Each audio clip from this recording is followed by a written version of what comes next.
Welcome to Spiritual Changemakers, the podcast that guides you through tough times with practical tools and inspiring stories. I'm Andrea Thomas, your host and the Sacred Transitions Coach. Join us as we hear from spiritual changemakers who have connected with their higher power and overcame adversity. Whether you are navigating a difficult transition or seeking to deepen your spiritual practice, our podcast provides guidance to help you find magic in the change. Come on this journey of self-discovery, empowerment, and transformation with us and unlock your potential to become your best self. Hello, beautiful souls, and welcome to a new episode on Spiritual Changemakers. I'm so excited because today I have as a guest a beautiful dear friend that we have met in Thailand in January, I think, something like that, at a retreat, at a facilitator retreat. And I was so in love by her authenticity, by her creativity, and oh my gosh, she is just insanely good at rapping, like just what is spontaneous rapping. I'm not sure how improvisation. I'm not sure how Freestyle rap. freestyle. I'm like, what's that name? And who knows? She might do some freestyle rap for you on the podcast. So we'll see what's gonna come up. But please help me welcome Carmen MacLeod. And she is a full-time solo traveler, a digital nomad, and a multimedia expressionist, mentoring young people who are ready to make big shifts in their lives and careers, share their offering to the world, and express it through business and social media. Welcome, Carmen. I'm so happy to have this conversation with you today. Thank you so much. Thank you for having me. And I would love to spit you some bars on the podcast if we can somehow get a beat and make it sound all right. That would be so. I actually made that work before, but why not? Carmen, it's like, oh my gosh, we were tapping into what is going to be the energy of this podcast and what it's truly going to serve those that are listening and how we can support them. So you are a very young woman. Tell me a little bit about your story and what made you like passionate about solo traveling and inspiring other women to do the same. Yeah, I'm just about 25. In a few weeks, I'll be 25. I left home at 22, and that's when my life really began. I just finished my studies as a full-time student. I was working. I was, just so busy. One of those like super busy, just like everyone else, like busy Western people. Too busy for everything. I plan to just do a little vacation, like 1 month vacation, with my boyfriend at the time, and it turned into a series of epiphanies, 3 like major big epiphanies, downloads that happened for me in that last year before I left. Led me from being a police officer, which like I wasn't yet a police officer, but that was my whole life path and I was just about there. And I became an artist through COVID, which, just was a huge shift. And then I, through that, decided to go and paint murals across the world. So I got some mural jobs on Workaway and started volunteering as a mural artist, which led me to so then I started traveling for like 4 months. My boyfriend at the time and I ended up breaking up when we were long distance. I just kept finding myself, kept growing in a totally different direction. Yeah, so then I realized, okay, so I'm leaving everything at home. Like it's all there and I'm gone. So I started painting murals for a few months, which led me to in Southeast Asia, which led me to becoming a tour guide in the Philippines. And so I stayed there for like a year, guiding mostly European people around Southeast, or CEO of that company, my boss of that company, who started a different company, was just starting one called Digital Nomad Adventures, which was in Koh Phangan in Thailand. And so when I met him in the Philippines and he told me about this other company that he's starting, which is basically also a travel company, but it's for entrepreneurs, digital nomads, working on their mindset, their careers, their goals, instead of, so I would be working with those kind of people in paradise instead of like drunk backpackers. So I was like, hey, can I come to Thailand and work with you? Like in my first conversation with him, I just asked him, like, can I come build this company with you? And he was like, yeah, okay, come to Koh Phangan. I was like, no way. We were at a party, we were drinking. Like, I was like, hey, like, I'm not gonna believe this right away because that's crazy. But yeah, it ended up happening. So I went, so I quit that company, went to Thailand to work with him.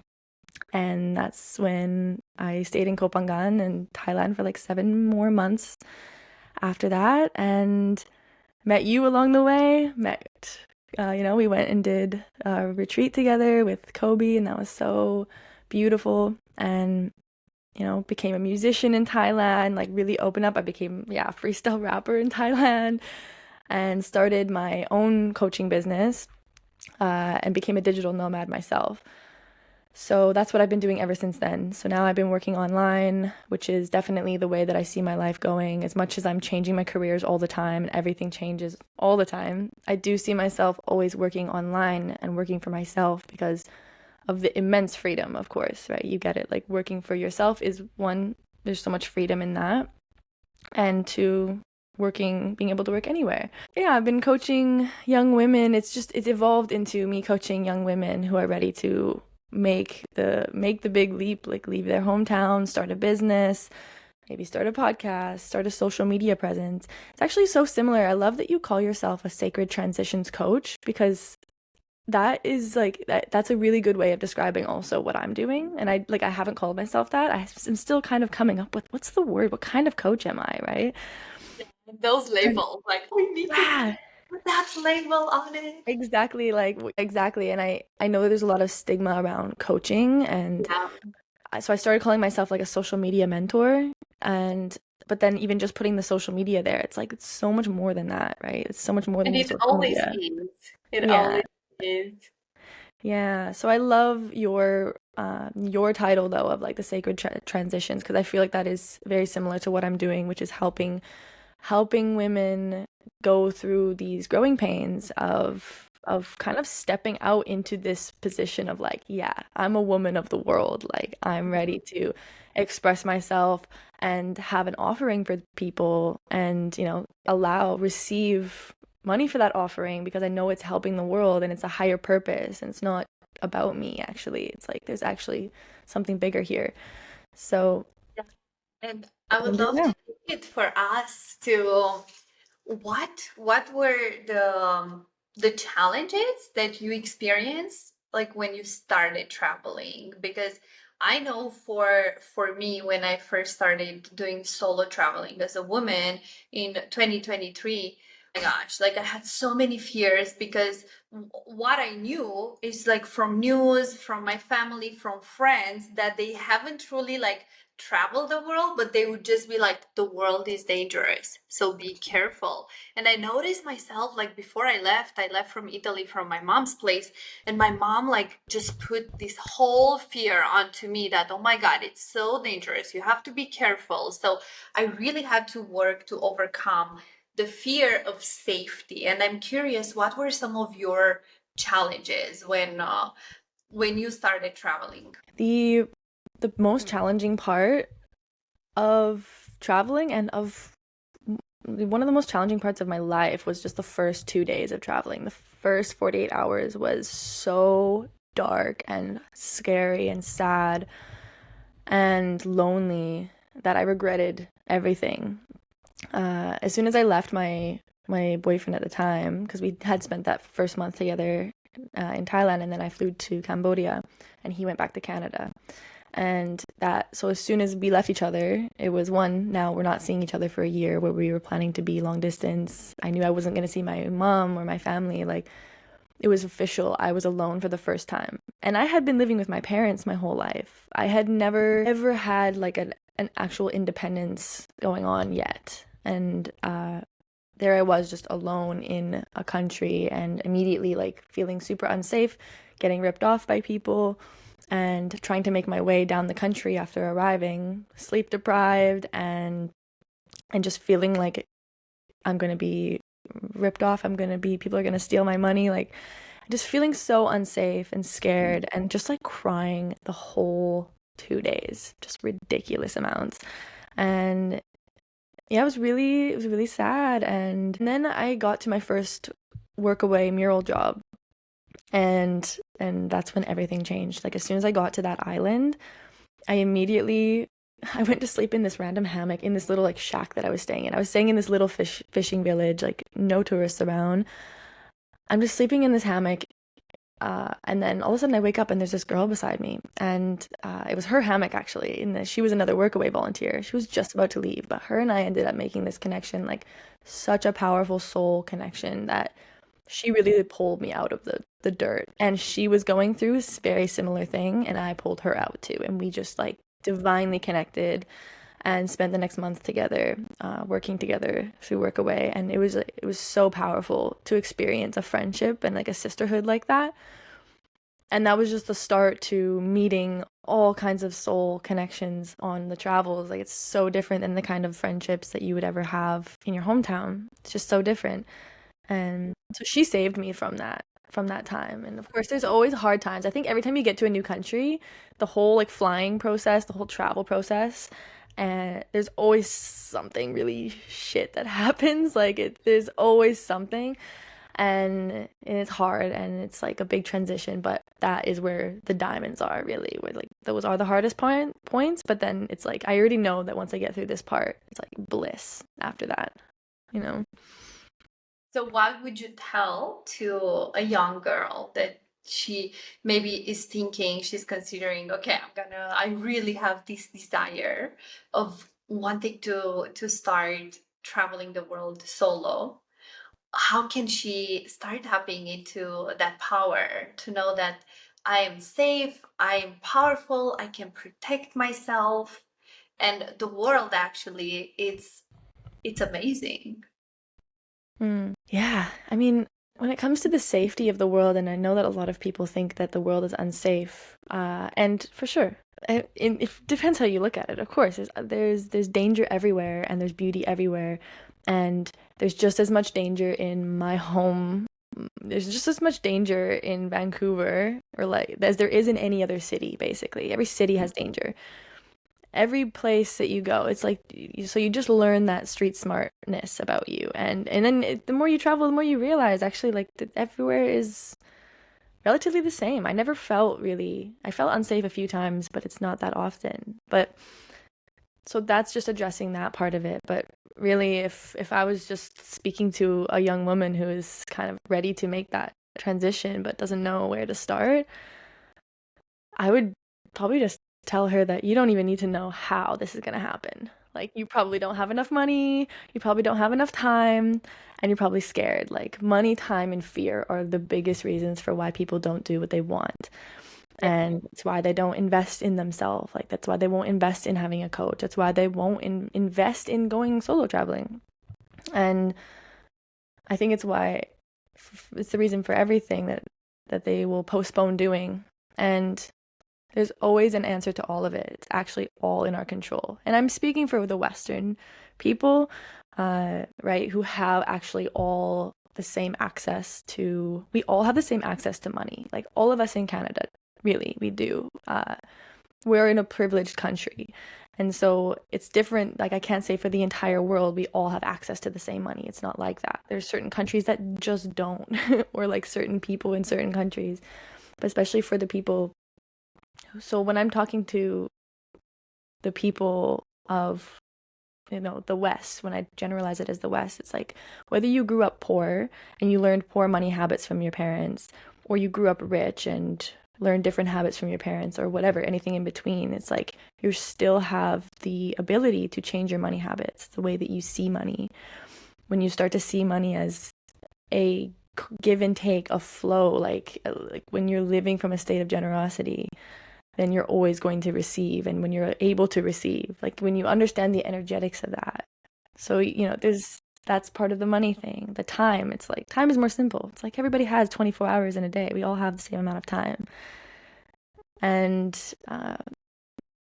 and fear. It's like, man, fear is only felt before you do the thing. So you're afraid because you haven't gone yet. And as soon as you're there, yeah, you'll be probably scared the first day or two. and and then it's not scary. It's actually like way more scary if you just keep postponing it and thinking about how scary this thing is, rather than if you just left tomorrow and felt all the fear in the next 24 hours and then it's done. There's actually nothing to be afraid of. Like it's a bit of a platitude or like a bit of a personal development quote, which I try to steer away from nowadays because no one really cares about them anymore. And like but it's like the fear, it's like fear and trust are basically the same thing. They're both just a story that haven't happened yet. And so it's kind of your decision, like how do you want to do it? Do you want to be in fear or trust? Do you want to live in this way or that way? They're both just something that hasn't happened yet that you're just believing in, right? But there's a lot of truth to that one, and I think that it's a really powerful one to, And it takes me to like where you gonna focus on? Like, are you gonna focus on like all of the challenging things that might happen? Because like challenges happen is no matter what in life, but I think when you travel, there are different levels and different types of challenges that you experience that you're just not used to. But are you gonna focus on the challenges you might experience, or are you gonna focus on the excitement, on the people you're gonna meet, the places you're gonna see, and the growth you're going to experience? Because wouldn't you say that traveling the world, and I think especially solo, oh my gosh, I think the growth we get to experience is just like nothing else. And what would you say have been some of like your moments where you're like, oh my gosh, that happened, and because of that I have grown into that, or I have learned that? Mm.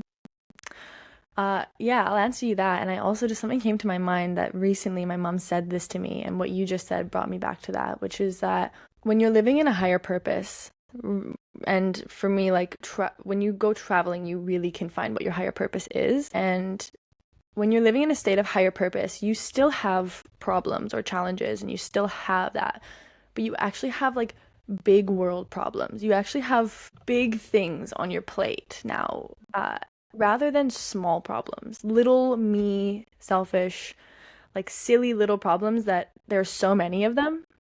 And day to day in life, like I think it seems like everybody has just like so many little problems. And when you go traveling and come back and you see that, wait, why is everyone worried about this stuff? It's like, no. Why does everyone care about the weather so much? Like, seriously? But and so yeah, I just feel that when I've gone traveling, it's really shown me that like there is such a magnitude. You see such a zoomed out version of like big. Okay, yeah, there are big problems going on. And it actually makes my little problems like completely disappear. And it gives my higher purpose fuel to keep going and to, wow, okay, there's something huge that I'm working towards. There's no little need that I can satisfy within myself that is more important than this higher purpose, this vision for the world. And so yeah, it just like helps zoom out, and then all the little problems just disappear and they don't really come back. Like it's hard to focus on those things. So to answer your question about some events that have strengthened my myself over the years. Wow. So the first thing that came to my mind when you said that was staying in a cult in India. It's funny because you're in India right now, I think, right? um, No. yeah, I that one was definitely like because that was the hardest thing that I had ever gone through. I think one of the hardest, other than that first few days traveling, just psychologically, and yeah, staying at a commune that was really manipulative, and I was only there for like 2 weeks. That's where I shaved my head because like when you and I met each other, I had really short hair because I shaved my head at that cult like a few months prior. And because I had lice, it had nothing to do with like the the institution of it. But yeah, the story is way too long to get into, but I'll make my own podcast about it someday. But yeah, it was just it was so hard to be manipulated like that, and to really like have my own mind just like so confused. And it really taught me about how being in a gray area of confusion, like the feeling of being confused and not knowing what to do, is such an area of where the monkeys live. Like my mom would always say this to me too, like, steer clear of gray areas because that's where the monkeys live. Like the monkeys are going to get at you. And I don't really mean like it's related to the monkey mind of meditation, like the monkeys that are just going off your thoughts.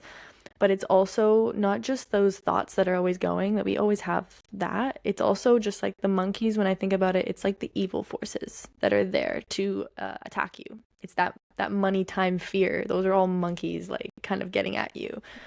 It's the, but what about this? And you're not good enough for that. And it just like, yeah, because I'm not clear, the monkeys are now going to get in. And it happened while I was there a lot. And even after I left, because it was just such a messed up situation, I was still confused and I still was wondering, like, did I make the wrong decision? Maybe he was like this, enlightened being that I should have listened to him. I should have stayed or something, right? And I was confused for a long time after. And then it just took talking about it and talking about it with people to realize that, oh yeah, no, that was definitely a cult and I'm glad I left. But yeah, so I mean that's an extreme example, but there are so many examples of the gray area in life that I can think of like day to day or like as different chapters begin and end where when I'm not clear about something, about what it is that I want, or there's just like, there's inevitable gray areas sometimes, but the longer we stay in that, like indecision, it's like we are actually now kind of prisoners to that. And uh, I'll quote another parent. My dad would always say, the freedom of no choice. So like our commitments are our guide.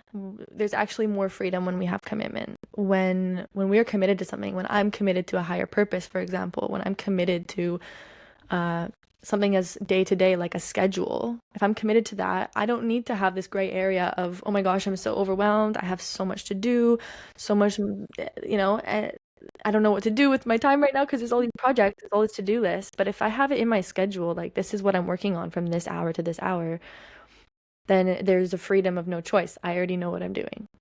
And yeah, and then for the big things it works also, right? Like the freedom of no choice. I've decided, I've booked my flight to this country. There's the freedom of no choice. Now I don't need to think about what am I going to do in the next year. So is that one of the things that you would tell, like, for those that they might find themselves right now into the gray area? Like, okay, commit to something and that's gonna help you shift out of that fog, because it's like a fog as Mhm. well. Yeah, definitely. Like making commitments is the ultimate freedom, actually. And I mean, it even works with relationships. I mean, right now I'm not ready to be in a long-term relationship, and I'm actually committed to that, which is also still a freedom. Feel a But commit. Yeah. yeah, but also the fear of being in a relationship, a long-term commitment is scary to me. And when I was presented with that recently with my last partner and I wanted to do that, it was like, but how can I commit to somebody that and I at one point was planning to stay with him and I was still feeling this like, but it is the freedom of no choice. Once I do decide to commit to somebody as a long-term relationship, that is the freedom of no choice. Now when I go out, when I meet people, when I keep living life, there's now less energy going into, I wonder if this is going to be the next person I date, or if I wonder if we're going to have sex, or do I find them attractive? Like all of this, that's like still kind of gray area thinking. When I'm committed to somebody, it's like, oh yeah, freedom of no choice. I have somebody already. This is the person. There's no negotiations there. That's what I think it will feel like when I'm married to someone, for example. But I also know that that's not my time right now, and that's great. Like I'm happy to stay in this gray area for now because it's also still kind of a choice, a commitment, right?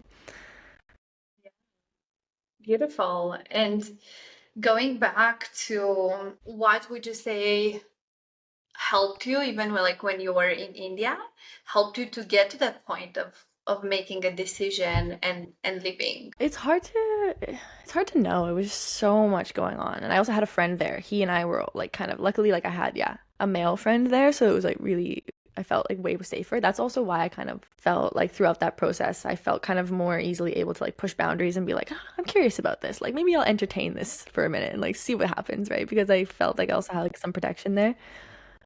But we ended up both getting offered a different mural job which was super nice. It was like a saving grace because it was kind of like our permission also. We kind of just took that as like a sign that, oh, wow, we have somewhere else to go now. Because it was like pouring rain, monsoon season. We're like, where are we going to go if we leave here anyways? And somebody came to us with this like mural job. We were just at a restaurant and who had a hotel that we could live in and stuff for the next like week. So it just seemed like kind of divine placement also. And that helped. And I think just, yeah, just trusting myself because it was hard because I didn't know if I would be leaving because of, am I leaving because I'm uncomfortable or that I like, should I stick this out and learn the lessons for being here and like follow through on the commitment to be here?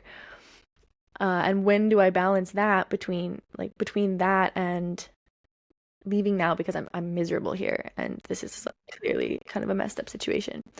And it was hard to make that in the moment. Obviously, like if I talk about it with someone, they'll be like, "What the hell? Like, what?" Obviously, it's obvious when you look back, Yeah. and you talk about it, but you have no idea, and like unless you're there. And yeah, it was not a clear, easy black and white decision. It was like super gray area, and I just kind of went through it. And I think also I just have such a deep trust in everything, like everything in life, everything that's happening all the time. I'm so just like trusting the whole process of it. And so that was also easier. Like that's why I went there in the first place, knowing that it looked a little bit culty on the when I learned about it, I was like, we were like talking to each other. We're like, that could be a cult, couldn't it?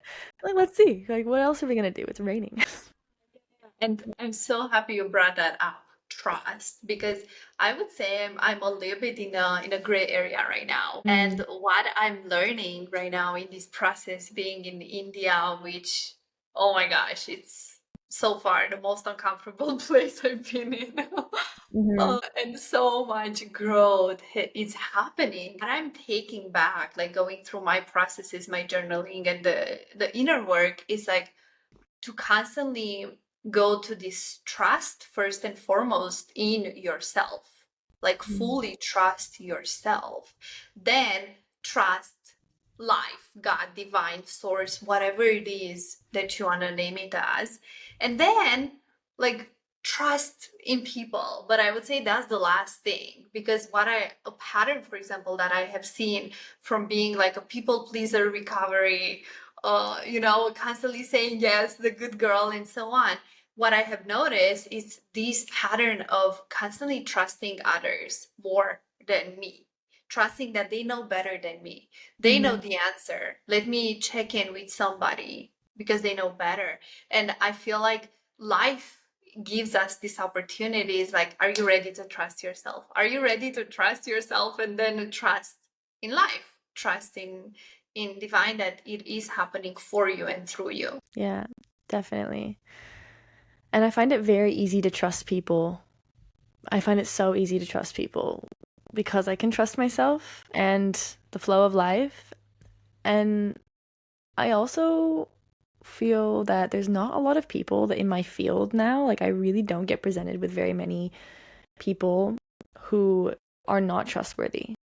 Like it's really interesting how I just don't even notice like assholes anymore. I haven't been mistreated by a man, or probably anyone really in years. Like even at the cult in India, like I wasn't even mistreated. I was treated like really nice there actually. But aside from that weird situation, like I'm only really presented with incredible people. And then when I am like in a group or something where people who clearly don't, like we have a different energy and we just don't match, but we just don't talk to each other. Like no one is ever mean to me. No one's ever trying to get me down really, other than like online haters. Got plenty of those. Yeah, so it's really interesting that like because I have this like just deep trust and flow within myself and I'm just like quite like riding that wave, life is really just presenting me with those kinds of people. There's no drama. There's no one mistreating me. It's like everyone that I meet and everyone that I date just gets like, wow, better and better and better because the way that I see myself and treat myself and love myself, it just keeps growing. And it's always going to match it. It's always a mirror. It is. And it starts with that. And so for everyone that is listening, it truly starts with loving yourself. deeply and nourishing and giving to yourself, and then that's gonna come out as a reflection on the outside. Mm. Anything else that you'd like to share with those amazing women out there that want to do solo traveling? They don't know how to step into their power. I know you are working on an ebook right now. Would you like to share quickly those steps, and then we can link it into the show notes for them to go and grab your ebook. Sure, yeah. In case it comes out before the book's ready, I'll give you, we can link Yeah. my Instagram or something, then they can know when it's out. But yeah, my book hasn't been set on a title yet, but I'm thinking something like I am she and she is me, which is that I'm speaking about these 5 steps or just 5 areas of life that I've learned that have tapped me into the source of my power and are what I can thank for me being tapped into the source of my power as a woman, which is applicable to everyone. Actually, anyone of any age and gender can read my book, but and get something from it is pretty universal. But I really speak to the young women who are not yet tied to tied to the life roots, partners, kids, mortgages, those things. Like if you're not yet committed to those things, I really want to speak to those women, because you have such an opportunity to go and explore and find who you really, really are on the deep core of who you are. And I actually just don't think it's, although solo traveling full time, that kind of life that we're living, it's not for everyone. But Yeah. one, you would never know that unless you've tried it. And two, the level of deep relationship you have to yourself, I think it really can come only through going and doing a solo journey. And that can look different for everyone. And so that is one of the steps, is leave your hometown. Like, and I'm pretty vulgar about it. I'm like, get the fuck out. Like, seriously. The environment that made you who you are now, or who made you who you were when you left, or who made you who you are now, it can't make you into where you actually see yourself. If you really have a higher vision for yourself in your life, like, you can't act. You really need to go and step out and see what the opportunities are before you can make a clear decision about these lifelong commitments, like who to marry and those kind of decisions. I don't think they can be made with a clear mind until you've actually gone and like broken away from your comfort of your environment. Your box, because pretty much you're like in a box there, and the world is so much more bigger than that. Yeah. And if that's your place, you can go back and everything will be the exact same. Trust me. It's always going to stay the same. And it's more likely that you'll always stay the same if you stay there, right? And yeah, so that's, for me, that's the most important step of all of them. Like, that is number one. It's not number one in the list, but it is the most important for me. If I could just give one, it would be that.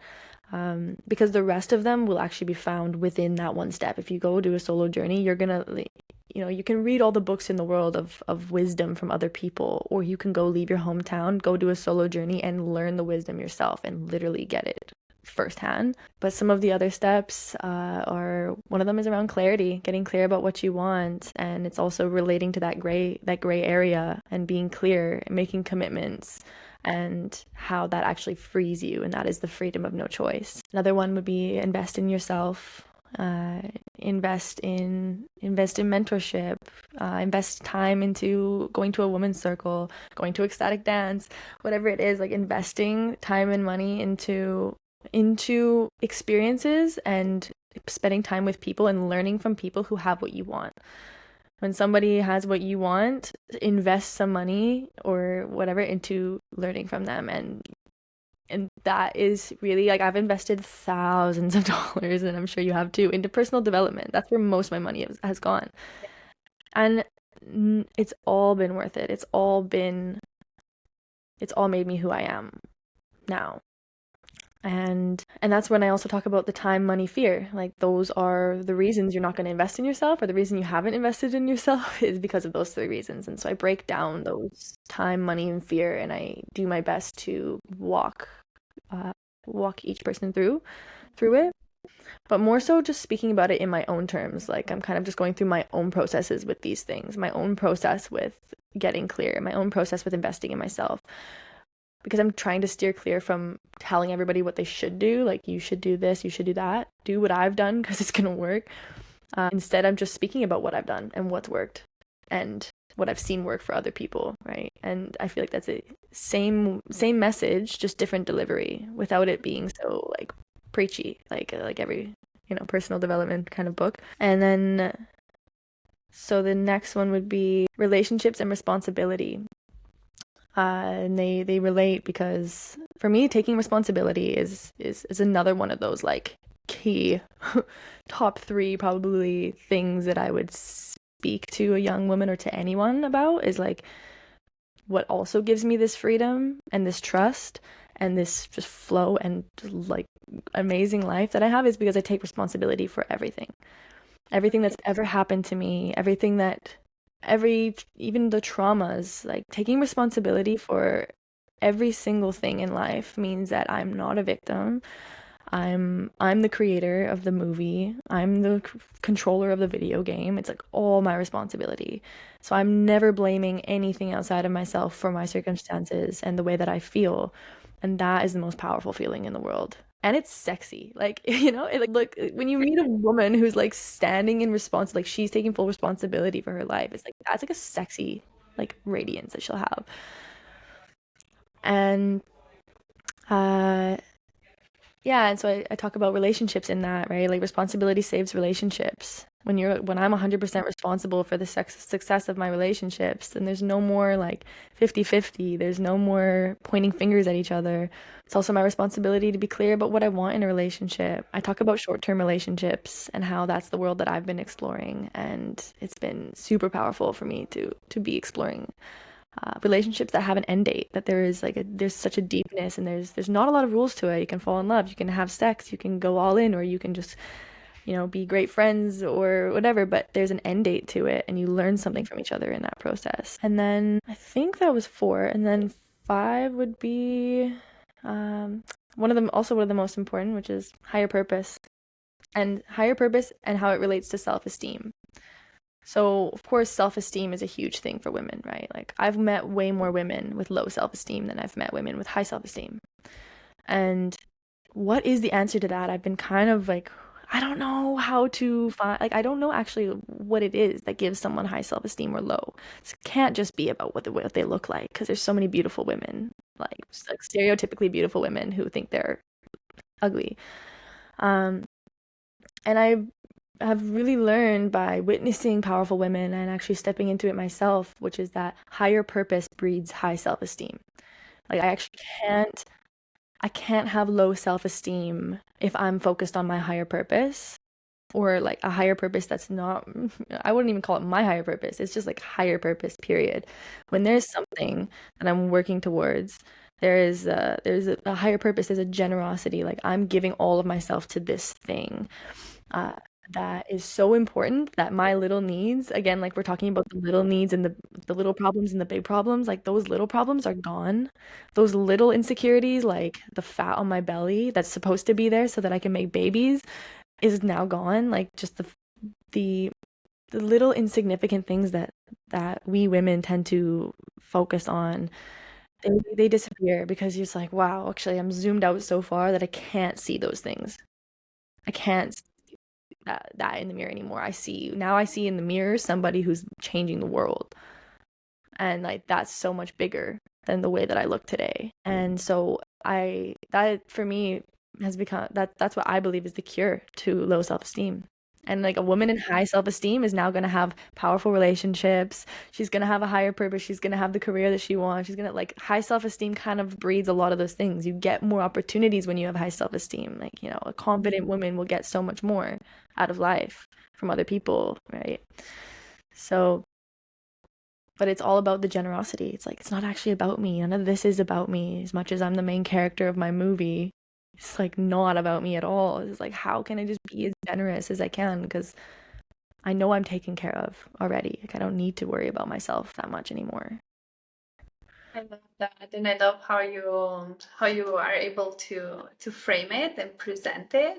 Because what I have heard a lot, it's like, how can I be of service, But like reframing it as like generosity, I Mm, feel like it's a very different touch than being at service, mm, where it's just like I feel like what I'm also able to envision is like this overflow, like just being generous with the world. And I'm in love with the mm. association of like Thank higher you. purpose with the high self-esteem.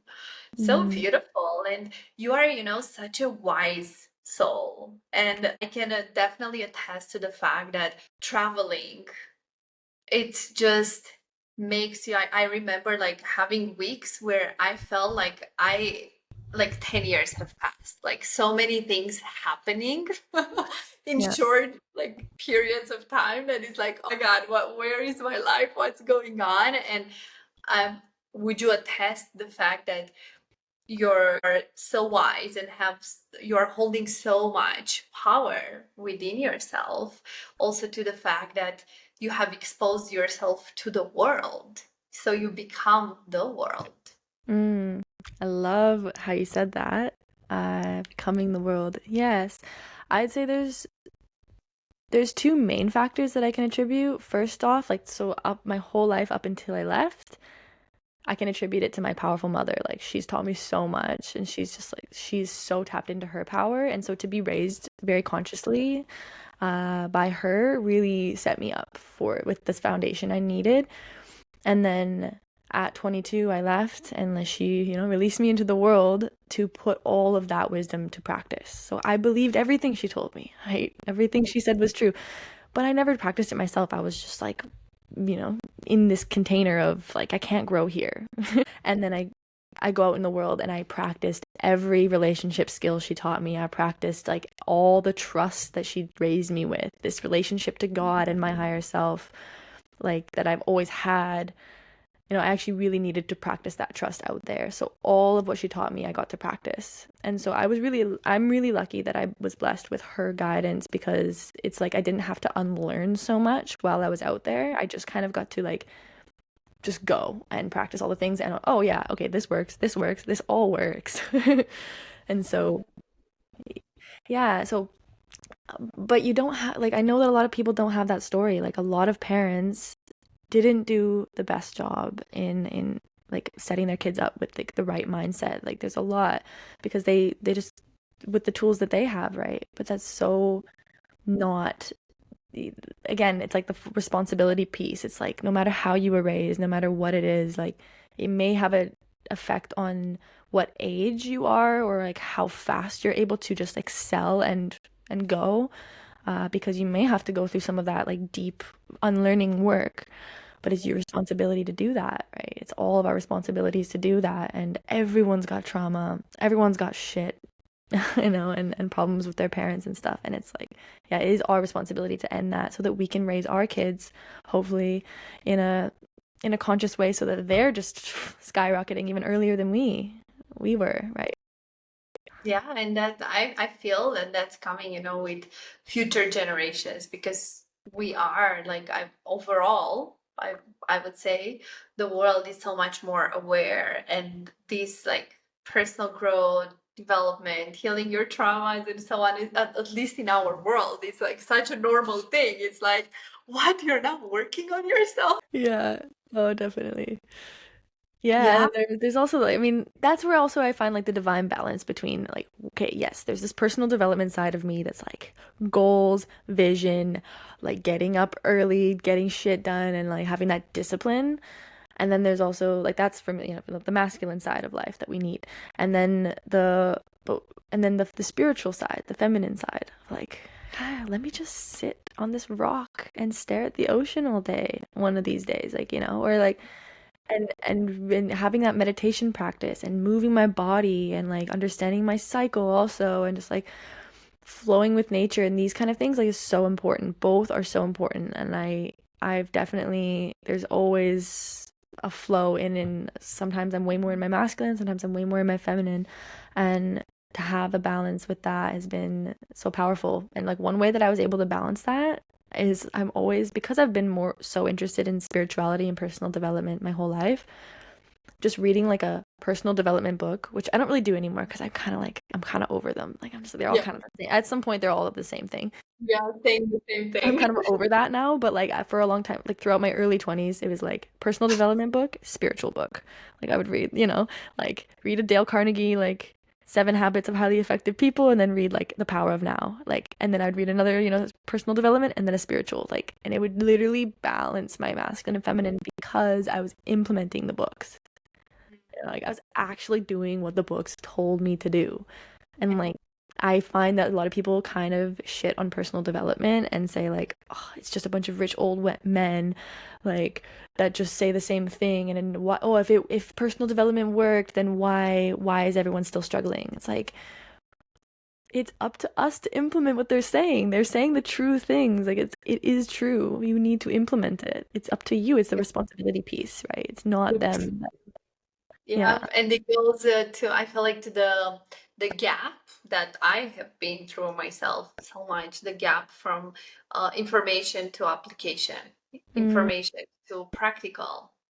And it's a big gap there, because it's like, oh, it's so easy to just move to the next thing, and it's like, oh, this was okay, but I think there is something else better out there, so let me keep searching and keep learning and hoping you're gonna find something. Yeah, right, because it's also, I mean, it's all here anyways. We already have all these answers within us. And it's so the books do help. For me, they have helped to unlock that and give myself a new perspective. But actually, again, I could have just like not read a single book and just like left and done life, gone on a solo journey, and it's all gonna come, all of it. But reading the books and implementing the things and having mentorship from people and like those kind of things, those investing in yourself type things, it just gets you there faster. Like having someone to hold you accountable to your goals, you're gonna get those goals done way quicker than if you do it yourself. Like that's just, it's the case for everyone, including myself, including Tony Robbins. He needs to be held accountable too. If he didn't have a coach, he wouldn't be getting shit done either. So like, we're all the same, right? Really. Yeah, and it's so interesting how, like, we are all so similar, and our struggles in general, they are so similar. And when we remember that, and when we go into that connection of more of oneness, and that we all face the same challenges, so don't be so afraid to share yourself, be vulnerable, and ask for support, because that's a big part. And as you said, mentorship, coaching, and so on, what we offer is just like a fast track. It's just up to the person of like how much time you want to invest into getting there, or what you value more. And when you value both the time and money, you're going to be willing to and open to invest. And one of my previous clients she was sharing how after she has invested to work with me, like the first coach that she has worked with, she's like, wow, I realized that it's such a big self-love jest, because I care about me so much that I am willing to invest time, energy, and money into my growth, because that's what everyone does. We invest in ourselves. Oh, definitely. Yeah, and it links with the trust, right? Like investing into it and just trusting that I'm going to get what I need from this. Exactly. And when you look at, and that's why I'm really happy that I started writing this book, because I'm really noticing this link between all of this. Like there's so many patterns that come up in every single chapter. And in the book I actually said like, hey, like see if you can notice there's like 3 things that come up in every single chapter. And like and you can kind of see a theme going on. And you really notice it, like there's many themes, and like trust is one thing. It's not one thing that I mentioned in the book, but just like the trust comes through in everything. Taking responsibility comes through in everything. The higher purpose kind of comes through in everything. It's all one area. Having that one area improved will come through in every area of life. Yeah, and so it makes it actually really simple. Like actually life is so simple and easy. like it actually, like, and I feel like I probably trigger so many people when I say that, because I genuinely, like, my life is very like complex and like crazy, but it's so simple and easy, and like I'm just so not, like, none of it is a struggle. It's so easy, and actually can be easy. And it was Deepak Chopra, I think, that introduced me to that idea that was like, life's not meant to be hard. It's meant to be in flow. You're meant to live in like a Kriya flow state. That's our natural way of being. And so because he gave me that permission to be in that flow state, I actually experience it now. Like, wow, life doesn't need to be a struggle. But like, yeah, a lot of people still struggle. But I think it's like, but through having conversations like this, I feel that if even just one person could hear this and like have that be their permission to, oh wait, life doesn't have to be a struggle all the time. Okay, wait, maybe that's possible. Sometimes it does just take like one little thing to change a story in somebody's head. And that's what's happened for me many times. Just one shift in perspective, and what we need to have that is for us to be open to hear it at the right time, for us to have the channels open, no? And then meet the person, hear it from the person that embodies that in order for it to land within us. That's what I feel, that it's a big piece of it. Yeah. Amazing. So let's see if we can get some wrapping of what is flowing out of this conversation that we had. Oh my God. Let's see if anything comes up for you. All right, so I'm gonna if there's anything else I need to say before I do this wrap so that you can easily just cut it out if it's not worth it. I will not be offended. First thing before I do this, my Instagram is Friendly Frequencies, my podcast is Friendly Frequencies. My book will be out hopefully in the next week or so. It's free, and I offer one-on-one coaching. I'm starting a global women's circle called Women of the World. More information to come on that. Yeah, okay, that's my info. And thank you so much. And so should I just play a beat off my phone and see if it comes through? Why not, right? Let's see. I think I can add some media here. Oh my gosh. If you can, that'd be so. Let's see. Okay, hopefully just not too trappy. I'm not into the trap. More of a boom bap kind of gal. Let's see. I'll get my phone to.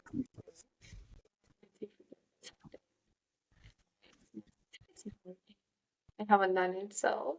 Okay, let me one on my phone and just see. It probably won't sound very good, but that's okay. You'll get the gist of it. I could literally even do it without a beat. If we might not have. Okay, my phone is also not working, so we're just gonna do it with no music. We're gonna make it like a freestyle poetry session, okay? Why not? All right, I'll give it a little snap. We're talking about the universal flavor. I'm sitting with this girl Andrea. We're gonna have to go on to see what will happen for you on the other side when you reach the moon. Because when you decide one thing, when you open up your third eye, you can dream. Maybe you can talk about the 5 steps to tapping into your higher purpose. Because when you do it, things will be working. Maybe then your booty will be twerking at the ecstatic dance, because you won't realize what kind of mans you can meet when you are tapped into the universal action. When you are taking action, it's your responsibility to see what lies beneath the inner workings of your mind. You can slime, let it slide down, and you will just try to open up. Let the world fill up your love cup. Maybe you can throw up. That's okay, because you will know what is meant for your soul. You will grow. So when you grow old, will you look back and decide maybe that you should have tried to rap? Because if you don't try, then you might just regret that. All right, I'm getting shy now. Amazing. Thank you so much. So beautiful. Oh my God. I love it. Thank you so much for doing that. I know I put you on the spot, but Yeah. it's such a gem. And I'm sure everyone is going to love it as well.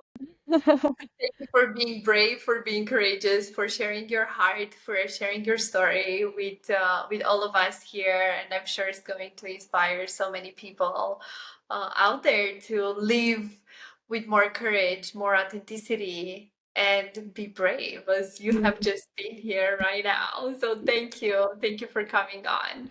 Thank you, sister. It's been so nice to reconnect with you. And yeah, I'm so proud of what you're doing and where you are in the world. And I'm happy you're sharing your voice, and just keep doing that and keep making the world a better place. I'm so grateful to know you and to be on here. Thank you for giving me the space to share my story, and for giving me love and giving me time and space, and for letting me rap on your podcast. I've never done that.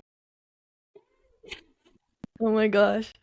Thank So you. And thank you to each and every one of you for tuning in, for listening, for being here with us on this journey. Make sure you send us a message and let us know what was your biggest insight, takeaway, and just share your love with us. We would love to hear from you. You're going to find our information in the show notes, and we will see you next time. thank you so much.